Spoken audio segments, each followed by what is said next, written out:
So when it comes to goals, most med spa owners will tell you that they want the option to sell someday. They at least want the option.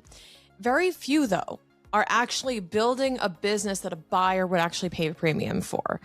And what I want to do is break down what sellable actually means in the context of an aesthetics practice, because all too often we're seeing these metrics being measured that are really surface level and really don't get to the meat of what makes a practice truly sellable or worth something to someone else. Welcome to Keep What You Earn, the show for business owners who want to scale profitably and build a business that's actually worth something.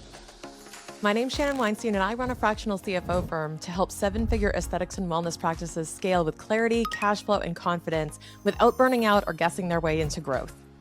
Each week, you'll hear practical CFO insights, real stories about scaling and exiting, and clear financial strategies designed to help you understand what's holding your business back and how to fix it.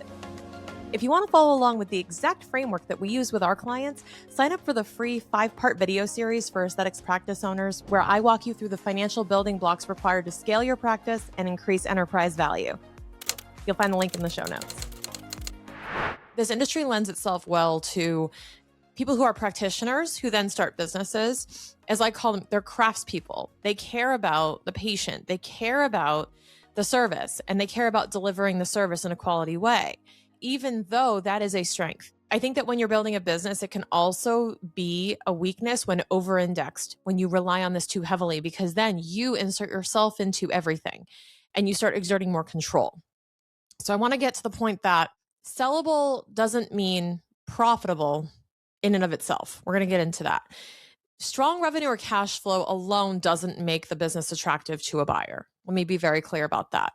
They care more about repeatability than growth spurts or the superficial, right? The topical.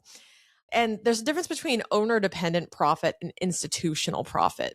Owner-dependent profit's going to come down to what you can make sure gets generated, either because you're the one actually doing the work or because you have enough control where you're heavily involved in the day-to-day.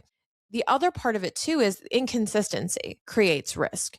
Buyers basically of your business want to avoid risk at all costs. They don't want to pay for what you did and what you built. They want to pay for what they can expect and they can reliably repeat. So I think a lot of business owners, when they talk about becoming sellable, they're focused on the value of their business from what they believe intrinsically it's worth from their effort. They're measuring it based on their effort versus the external value of what somebody would actually pay to become an owner of this, to adopt it, to inherit it. And because it's your baby or it's your product, you feel more emotionally tied to it than a buyer would. So this is where it becomes essential that you'll disconnect from that emotional connection and start looking at concrete numbers and looking at what buyers truly evaluate and understanding the importance of that. So I want to touch on this. If the business pauses while you're away from it, the business isn't transferable. You haven't built an asset. You've built an income stream for yourself. And there's nothing wrong with that unless your goal is to sell. Let's talk about a few things that you could be doing if you want to build a sellable practice. Clean financial infrastructure is first and foremost. I'm going to say this till I'm blue in the face. You need to be making sure that you have clean finances. And that means a couple of things. It means that your books are up to date, which I always preach. But it also means that you are cognizant of the optics of your finances. And by that, I mean, think of it this way. If somebody had a lens to look at your practice and could see what you're spending your money on, would you be proud to showcase it? Or would you feel a little bit defensive, like, ooh, I don't really want to showcase that. I don't want to show that off. Well, this is another thing. You're going to be actually showcasing 3 to 5 years of financials. So you want to be telling the right story through your numbers, and you want to make sure that they look like a practice should. I'm going to give you an example of something that happened to me. We had a practice before that we were helping, and they had meals expenses that far surpassed any sort of reasonable amount. I want to say it was like 70 grand for the year. And looking at that, saying like 6 grand a month, right? There are people who pay that in rent. And I'm looking at that going, ooh, like I wouldn't want to buy this business if I was signing up for that, right? But you have to keep in mind that If these are mostly personal and you're running them through the business, those have to get backed out. They have to get carved out. So you need to make sure that you're separating those things where if you're running some personal stuff through the business, that is clearly segmented so that a buyer looks at this and realizes they're not taking on a business that's a semi-professional Uber Eats orderer, okay? That they're taking on a business that is truly profitable, and then you're leveraging your business to spend it on stuff, right? So you have to be able to segment those things and have a clear picture of what your business is truly generating, not what is just being pushed to the business because you're the owner. It's kind of like having a house and you want to have a sellable house. So you kind of have to paint it beige. You know, you have to make it more neutralized. You have to make it to the taste of other people because if your eclectic sense of style comes through and there's murals all over the wall, it may not be attractive to a buyer because it's very much specific to you. So you have to kind of like paint the walls beige, as I put it in the financials, a little bit. And if they don't trust that the information is accurate and reflective of what they're going to be buying, they're going to walk away or they're going to be hesitant. The best thing you can do when you're exploring a transaction with a potential buyer is to establish trust through clean financials. Establish that trust that they have reliable data they're working off of, and then everything else is seamless. But this is where everyone gets hung up is how trustworthy the data is. It's so, so important. And we also want to be looking at when you look at EBITDA, which by the way is earnings before interest, taxes, depreciation, and amortization, basically your operating profit. So the profit generated from the operation of your practice. If you are looking at EBITDA and you're designating like an EBITDA multiple or you're using EBITDA as a basis for the transaction, just keep in mind that the EBITDA needs to be normalized, which we talked about. Normalized means basically cutting out all the extra stuff that might be personal. You also have to be able to defend it to say this is why you can continue to expect this EBITDA. And they want to see quality of earnings. They don't want to see part of the normalization, by the way, is they don't want to see that, you know, you had all these spikes. Like you're showing all these great crazy spikes in revenue when you are offering certain sales or certain flash sales on product that's about to expire or anything like that. If you're doing like cash flow pushes that have generated a unexpected or unpredictable surge in cash, then you also have to discount that down to what's normal to expect. Similarly, with the expenses, you have to normalize those into, well, we had a lawsuit. So obviously there's going to be a legal expense. And then we're going to also get into, well, that's probably not going to happen again in the business that you're buying. So that would be taken out of the expenses. So you have to be looking at things that create normalcy and normalizing your revenues and expenses when you're presenting those.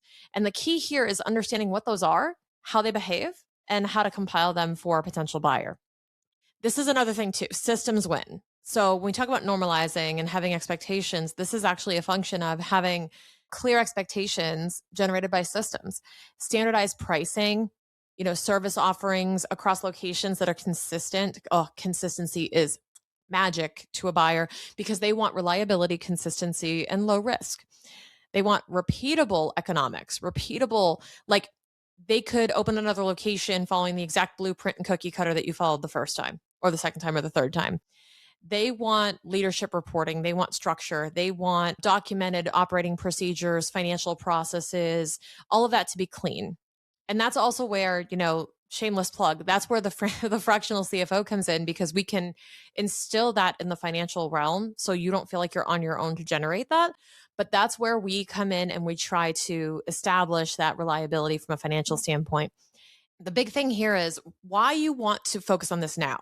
Let's say you're not really worried about selling in the next 6 months, but you're thinking about like, well, I might want to in the next year or two. Who knows? Right. Well, here's the thing. When you're talking about selling in even the next 3 years, okay, 3 years is a long time. If you're going to sell in the next 3 years or be ready for that opportunity when they come knocking, you're going to have 3+ years of financials ready to go. So what you don't want to be doing is cleaning up at the last minute, scrambling like, oh, company's coming over. We better get everything together. Like if you maintained a clean home, you could always be ready for company and always be ready for guests to come over. But if you're living like a slob, you're going to have a bigger push and like more of a heads up needed. Like, I need to hire a cleaning lady to come in and get this ish together before they come over because I'm not proud to present this to them. We don't want to put you in that position with your own business, right? So that's a big factor. The other thing you want to keep in mind is even if you're thinking of it like 3 years from now, along with having the financials ready, you also have to start thinking about it and thinking more long term in your tax strategy. Hear me out. And I'm not talking about just managing the taxes of the sale of your business. That's one thing. But what I'm actually talking about is sacrificing the short term for the long term. So if you can delay gratification here, because a lot of times what will happen is people will tax strategize their way out of deducting this, that, and the other, everything in order to save money in taxes this year. But if you want to look like a profitable business, if you want your EBITDA to go up, there's a danger in that because you can't have it both ways. You can't tell the IRS you made this much in EBITDA and then go to a potential buyer and be like, that wasn't real. Like you have to, within reason, you have to be bringing over all the same numbers, aside from maybe some stuff that you didn't deduct, right? You have to be looking at the comparison between these two things and be telling the same story because you're going to have to send tax returns too.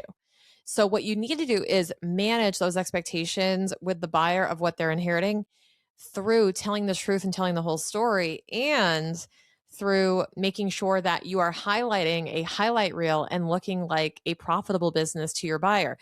The issue is you can't look like a prince to the buyer and a pauper to the IRS. You can't play both sides of the coin. You can't. So you have to kind of find that middle ground and say, this is where I'm going to leverage certain tax strategies, but if it's not going to amount in immense savings that will help me gain wealth, I'm not interested because I'm in the business of selling my business and I need it to put its best foot forward right now. That's a big important element of that. Exit readiness ultimately, though, is all about optionality. It's about being ready for that company when they come over. It's about being ready when somebody comes knocking to say, yeah, come on in, let's talk. Because it might come down to how fast you respond and how fast you're available for that conversation for it to come to fruition. You have to put yourself in the position where you are thinking about yourself as a buyer, right? If someone told you, I'm selling my med spa, do you want to buy it? What are the questions you would ask? How much would you pay for more headaches? A new team, new processes, having to learn new systems. You have to compel that buyer that what you have is worth something because it's going to generate cash flow. And you have to use the logic that you would use if you were the buyer to essentially evaluate your own business and step outside of it. And not to mention, when you operate from the standpoint of exit readiness, you're going to have more calmness, more clarity, more peace, because you're going to be constantly thinking of all the ways that you can make it less owner dependent, less risky, less maintenance. And if you fix all of those cracks, well, then you have a great business worth keeping, probably. And a business worth selling is one worth keeping. So it's probably not a bad idea to operate with the end in mind that you're going to build a sellable business and ultimately focus on these different aspects of running your practice that will really serve you no matter what you end up doing. The ultimate question you have to ask yourself and be honest with yourself about is, would someone want to buy this practice if it didn't include me? That's a really valid question because that's the ultimate question you're answering if you're talking about selling. But if you have any pause, any hesitation with the answer to that, then you know what you need to work on. So if anything else, this should give you the clarity you need to know that you need to go work on those things. You need to reduce the key man risk in your business. You need to become less owner dependent in your operations. You need to make sure you have clean financial statements that you can present and be ready for company to come over. And you have to delay gratification because if you are too focused on the short-term tax strategies and the short-term little hits of cash flow, now by all means, run your business the way you need to manage cash flow in the day-to-day.